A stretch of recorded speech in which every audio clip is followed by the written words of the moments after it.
大家好，歡迎收睇歡樂世界，好癲啊！今日我哋會講下政府修改公地吸煙法例，點解有堅離地甩碌不合理，仲要即時撤回15萬元極端罰則？政府係咪瘋狂向小市民開刀？等我哋一齊探討。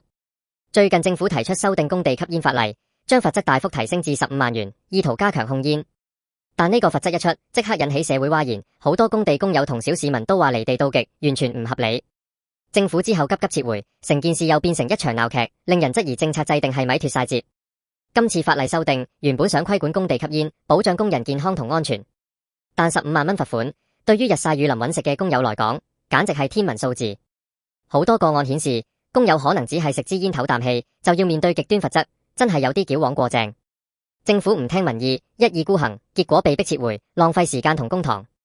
呢件事反映政府制定政策時，有冇真係落區了解民間疾苦，定係閉門造車，搞到民怨沸騰？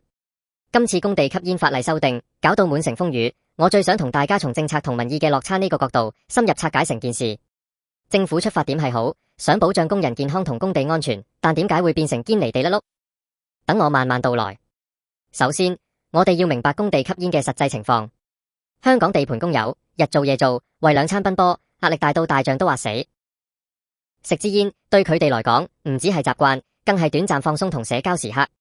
當然，吸煙有害健康，仲可能引起火災，所以規管係有必要。但問題係，規管嘅手段係咪合理？15萬蚊罰款，聽到都嚇親人。對於一個月入萬幾兩萬蚊嘅工友，呢個數目可能係天文數字，足以令佢哋破產。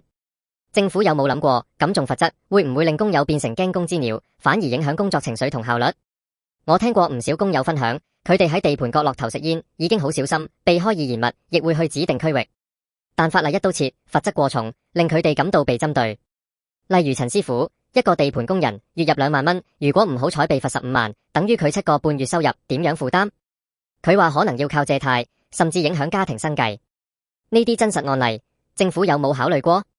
政策制定如果唔貼地，就好易變成何不食肉糜，離晒大譜。再睇政策制定過程。點解會定15萬蚊？據聞係參考咗一啲外國例子，或者想用重罰阻嚇。但香港有香港嘅情況，我哋生活成本高，工友收入唔算高，罰則必須貼地。立法會審議時，有冇議員提出異議？從公開資料睇，討論似乎唔多，可能因為其他政治議題搶焦點，或者政府急於通過。結果條文一出街，即刻被鬧爆，政府先急急撤回。呢種事後補鑊，唔止浪費公帑，仲損害政府公信力。作為支持政府嘅市民，我哋想政府做得好，但今次真係有啲失望。政府嘅角色應該係服務市民，制定政策時要平衡各方利益。控煙係大方向，我哋支持，但方法要人性化。例如，可以設立指定吸煙區，加強教育同宣傳，提供戒煙支援，而唔係一味罰。罰則方面，應該分級處理，初犯警告，再犯罰款，罰款金額按情況調整，或者同收入掛鈎，避免不公。從社會公平角度，呢件事亦反映深層次問題。政府近年被指向小市民開刀，例如加稅、加費，今次又係罰基層。對比大財團、大企業，政府似乎手軟好多。呢種觀感容易加深社會矛盾。我哋希望政府一視同仁，政策要惠及全民，唔好令小市民覺得被針對。國際上有唔少國家規管公地吸煙，罰則各異。例如新加坡，罰款都高，但配套做得好，有戒煙計劃同支援。香港可以借鏡，但必須適應本土情況。政府官員應該多啲考察，唔好閉門造車。事件後，政府即時撤回罰則，算係從善如流。但點解要等到民怨沸騰先做？政策制定應該有前瞻性同諮詢性。建議政府建立恆常嘅業界溝通機制，例如同建造業工會定期開會，聽取意見。立法會亦要發揮監察功能，議員唔應該只係舉手，要仔細審議條文，避免技術漏洞。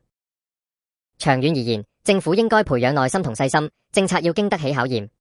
今次事件，社交媒體同傳媒發揮重要監察作用，好快將民意傳達。政府應該善用這些渠道，提前測試公眾反應。經濟影響方面，工地吸煙罰則過重，可能令工友避免喺工地工作，加劇建造業人手短缺。政府要考慮政策對行業嘅影響。法律上，罰則是否合乎比例原則？從常識睇，15萬蚊對於輕微違規可能過重。心理層面，重罰可能引起逆反心理，工友可能更隱蔽地吸煙，增加風險。反而溫和措施配合教育，更有效改變行為。總括呢個角度，政府好易但方法錯，結果弄巧反拙。作為支持政府嘅市民，我哋批評係為咗建設更好政府，唔係為咗反對。希望政府吸取教訓，未來做得更好。總括成件事，政府修改供地吸煙法例，出發點好但執行差，15萬罰則離地到極，即時撤回係正確決定。今次甩轆反映政策制定脫離民意，政府要深切反省。作為市民，我哋希望政府貼地啲，多聽民間聲音，制定合理政策。香港要進步，官民合作至緊要，支持政府改善，共建更好家園。